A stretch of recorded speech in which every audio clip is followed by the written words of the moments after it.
Security forces have answered their protests with live bullets.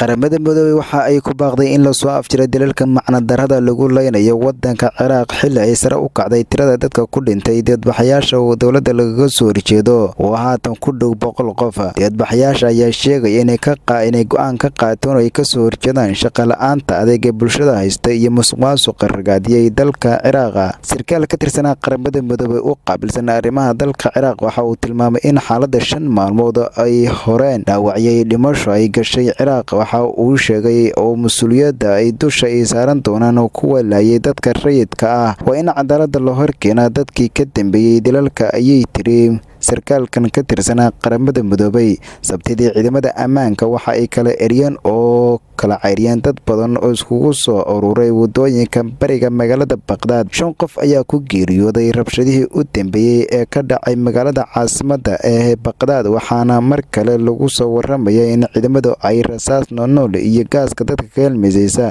ay ku kala eriyeen dadbaxayaashaasi. All these young people, he complained, are treated unfairly. Frustration feeds their anger. Iraq has the world's 4th biggest oil reserves. It should be rich, but it's also one of the most corrupt countries in the world. Another generation has grown up in a state that can't offer them much more than a very hard life.